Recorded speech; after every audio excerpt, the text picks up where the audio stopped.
자, 고1 19년 3월에 출제되었던 송기숙의 당제라고 하는 소설입니다. 길이는 좀 짧은 단편 소설이고요. 그다음에 분단 소설이라고 되어 있는데 우리가 이제 분단 소설이라고 하는 건 뭐냐면 분단과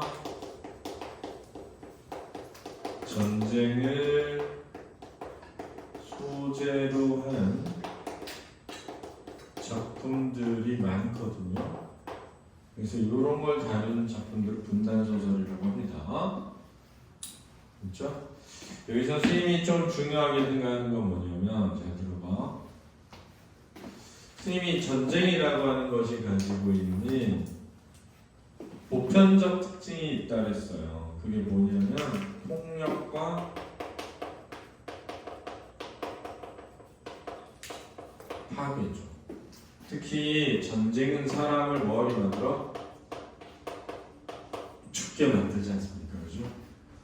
그래서 그러한 상황에 의해서 그런 상처와 그 상처의 치유를 다룬 작품들이 굉장히 많이 나가고 있죠. 그죠?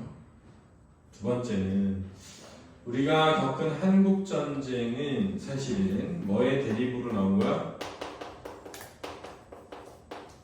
이념의 대립으로 나온 거죠. 따라서 민족과 민족 사이의 전쟁도 아니고 종교에 의한 전쟁도 아니라는 거예요. 그러니까 공산주의와 자본주의라고 하는 이념 대립의 갈등의 결과물이었단 말입니다. 근데 사실은 생각해봐. 내가 공산주의자라고 해서 내가 공산주의에 대해서 완전히 알고 있을 리가 없잖아. 니네들은 그럼 자본주의가니? 모르지 그냥 이렇게 살고 싶은 거지 뭐가 맞고 틀리고라는 이념에 의해서 싸우는 게 아니란 말이야. 그러니까 어떻게 되냐면 친구 간에 가족 간에 사실은 이념의 도구가 돼가지고 서로 싸우게 되기도 한단 말이야. 그러니까 이념이 사실 뭐가 중요해. 그래서 이념의 대립을 다루면서 어떤 이념이 더 우월해 라는 작품이 없다. 그렇지? 자본주의가 더 좋은 거야 이런 게 아니야. 그렇지? 그게 아니라 야 이게 뭐가 중요해 라는 거지. 그것을 뛰어넘는 인간애를 다루는 작품들이 훨씬 더 많다. 지금 황순원의 학 같은 경우도 보면 그지? 그래 너는 사람을 얼마나 죽여봤니? 하는 순간 마음이 환해지면서 친구가 사람을 그렇게 죽이지 않았을 거라는 생각하게 되죠. 그래서 친구를 뭐 하는 거야? 놓아? 준단 말이야. 포로를 끌고 가는 길에 내가 호송하겠다 해놓고는 가는 길에 줄을 풀어주고 야 우리 학산형이나 한번 해볼까 한 다음에 뭐하고 서 있어 빨리 하고 쫓지 않고 이렇게 하면서 그냥 보내준단 말이야. 장만하는 소설도 보면 그렇단 말이야. 그렇지? 할머니의 아들은 빨치산이고 외할머니 아들은 국군인데 어느 날 외할머니 아들이 전사한단 말이야. 그래서 외할머니가 막 그 유골함을 들고 울면서 빨갱이들 다 죽어버려라 이런단 말이야. 근데 할머니는 자기 아들 죽으라는 얘기 들릴 수밖에 없잖아. 그래서 할머니랑 외할머니가 갈등을 하다가 결국은 외할머니가 할머니를 대신해서 이제 삼촌이라고 여겨지는 뱀, 나타난 뱀을 잘 이렇게 보내주는 과정을 통해서 둘이 화해하게 되거든. 그런 게 많다. 그렇지? 그 다음에 세 번째는 뭐냐면 전쟁이라고 하는 건 인간을 수단화한단 말이야. 근데 유일하게 인간은 수단화될 수 없는 존재라고 믿거든. 그거를 실존주의라고 해. 인간의 본질과 실존에 대한 이야기를 다루는 그런 작품들도 많다라는 말이죠. 일단 알아두세요. 알았죠? 자, 얘는 뭘까? 그 아이는 안 죽었어. 누가 내린 자식이라고 그리 쉽게 죽을 것 같소. 자, 이 대화에서 뭘 알 수 있냐면은, 알았지? 이 한몰댁 할머니입니다. 그렇죠? 엄마입니다. 엄마. 할머니가 엄마예요. 이 한몰댁이라는 사람의 어떤 성격을 알 수 있는 거거든요. 그래서 이 성격의 첫 번째는 뭐를 알 수 있냐면 이 무속신앙, 민속신앙에 대한 믿음이 있음을 알 수 있습니다. 누가 내린 자식이라고 이런 거 있잖아. 옛날에 보통 아이를 하늘이 뭐 해줬다고 믿는 게 있어? 점? 지해 주었다고 믿는 것들이 있었단 말이에요.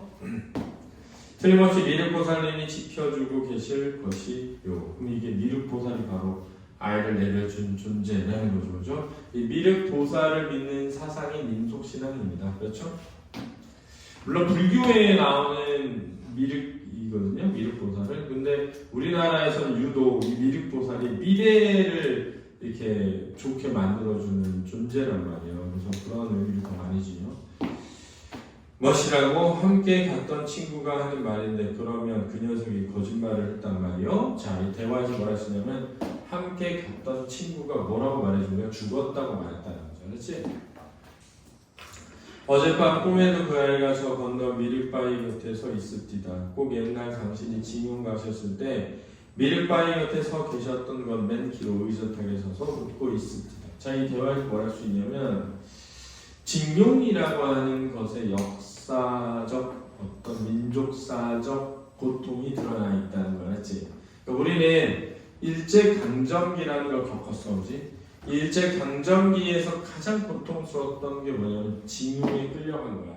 징병, 징용에 끌려간 거거든. 대동아전쟁이라고 하는 일본의 욕심 때문에 벌어진 전쟁에 우리나라 조선인들이 억지로 끌려가서 총알바지가 된 아픔이 또 있고, 또 하나는 뭐냐면은 돈을 많이 벌게 해준다라는 거짓말에 속아서 일본에 끌려가서 강제 노역을 많이 당했단 말이에요. 그 징용간 분들이 소송을 해가지고 우리나라 대법 판결에서 승소해서 일본의 기업들은 그 당시에 강제로 끌고 간 이 사람들에게 배상을 해주려고 판결이 난 거거든. 그래서 일본 기업이 배상을 해주려고 했단 말이에요. 그런데 일본에 누가 지금 기시다 말고 그 전 총리였던 사람, 이제 총 맞아 죽은 걔가 안 된다라고 강제로 이제 그걸 못하게 기업을 하면서 우리나라 정부와 틀어졌단 말이야.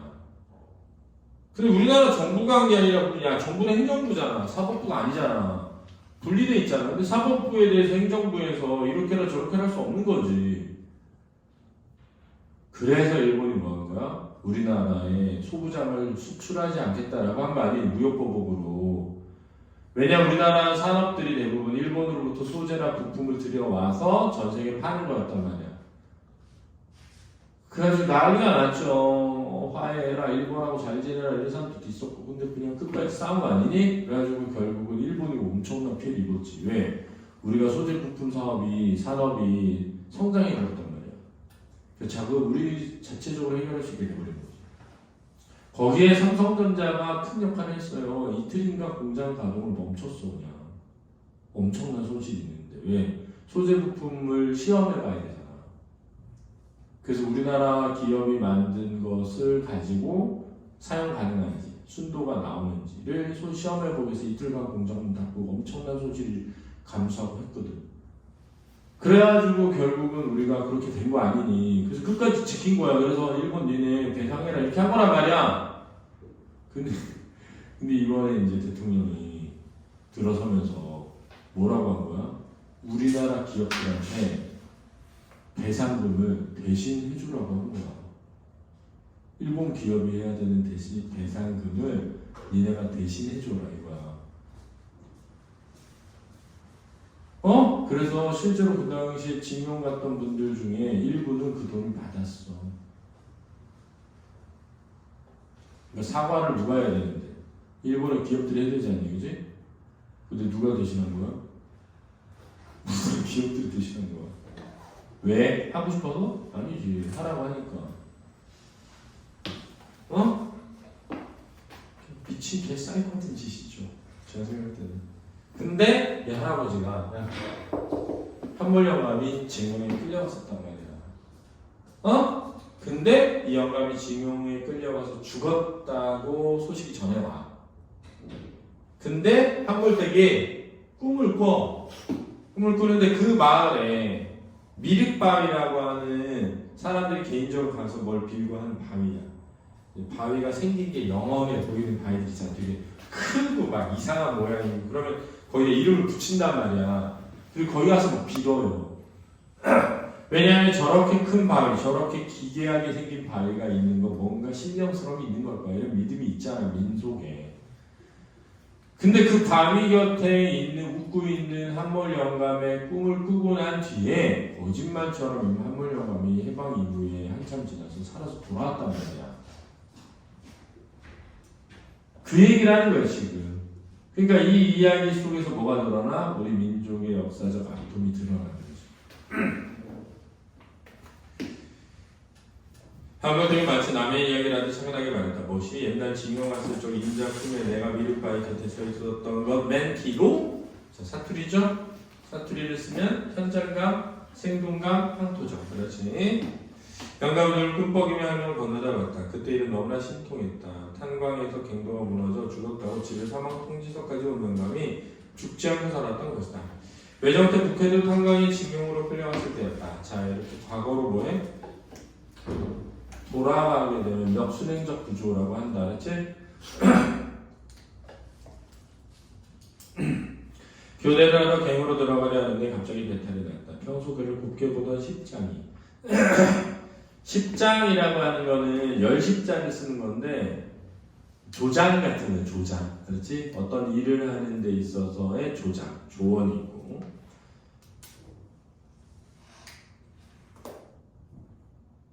한바에서 쉬라고 했다. 한바라고 하는 거 뭐냐면 노동자들이 묵는 숙소 같은 거 알았지?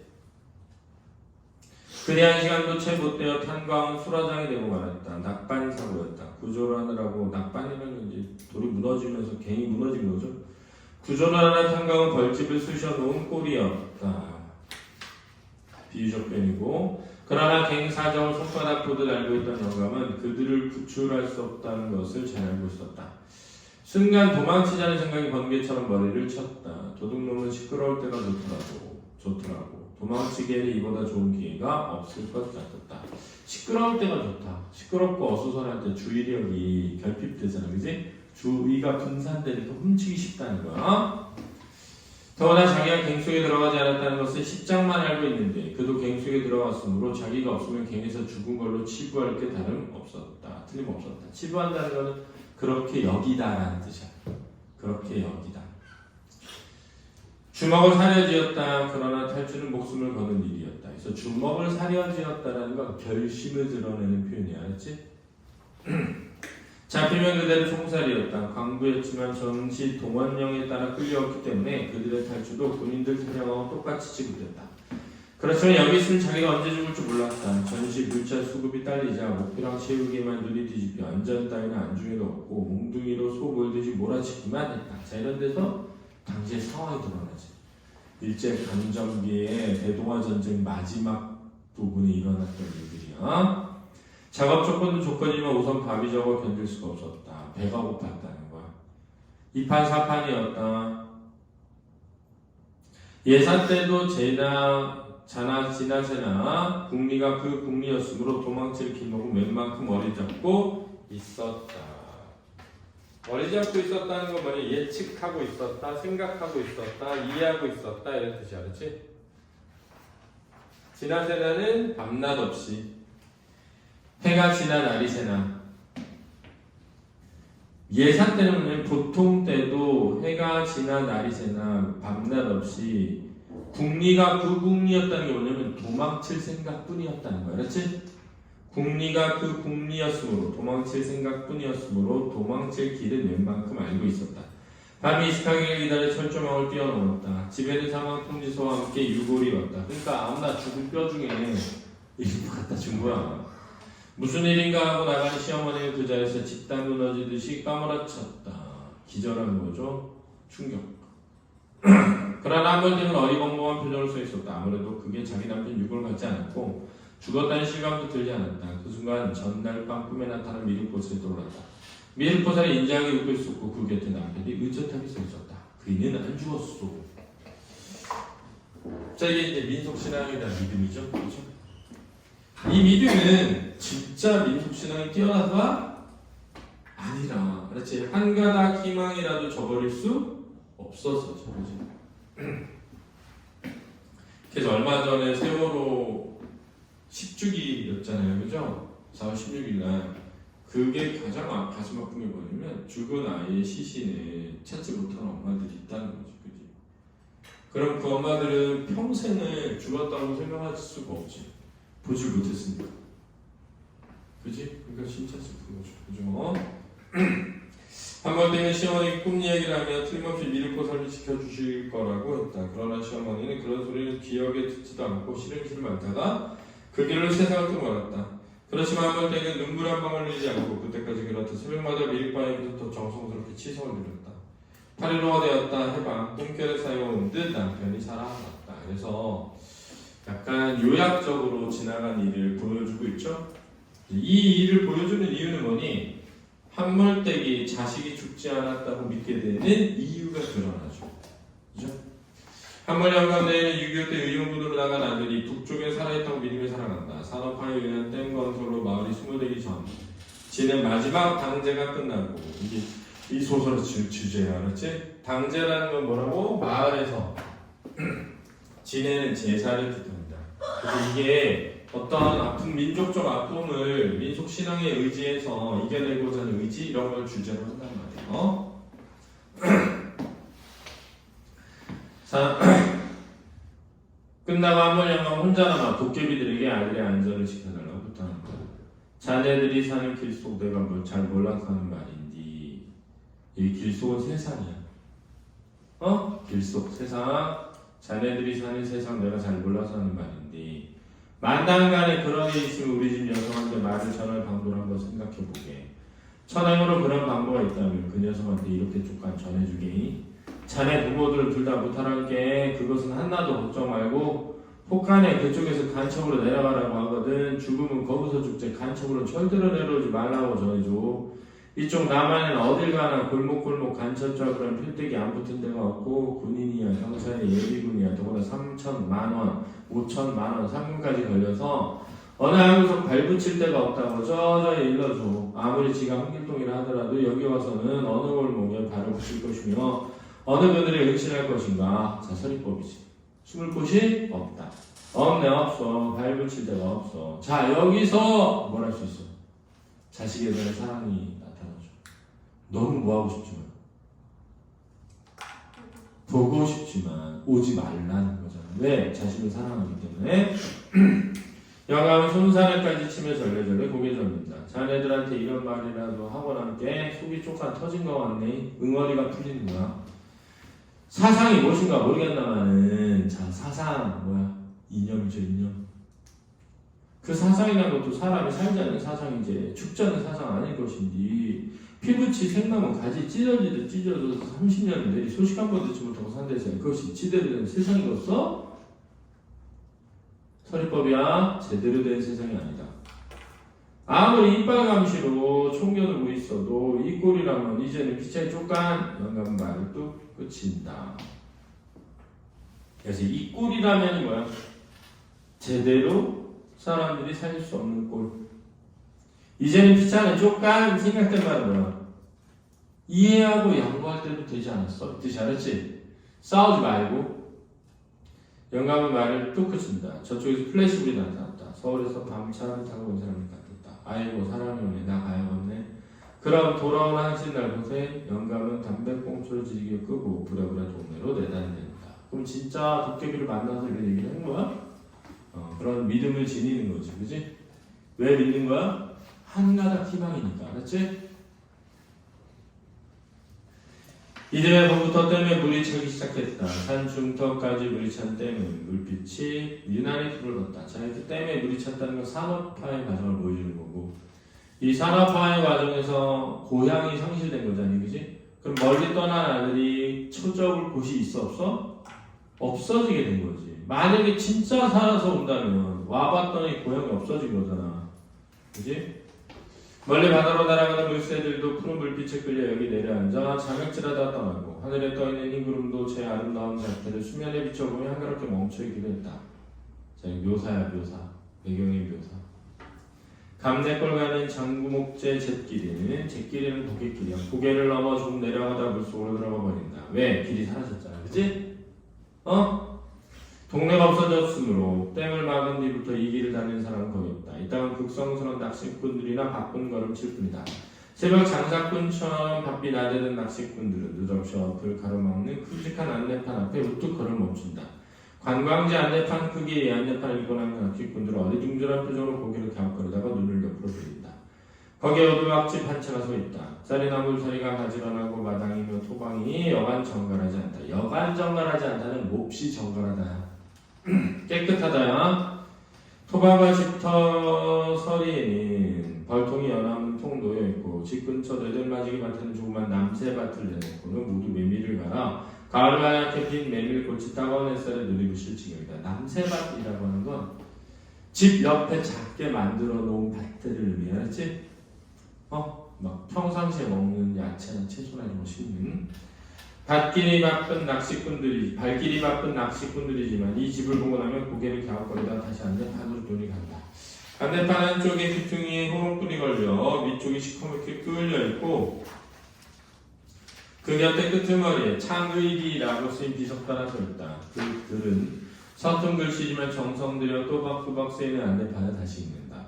이 제 너머에 있던 감내골 동네에는 저수지댐을 막아서 한 집도 없이 모두 다 없어져 불고 거기 살던 부님이 엄해 한몰택하고 아베 한몰 영감은 이 집서 산다.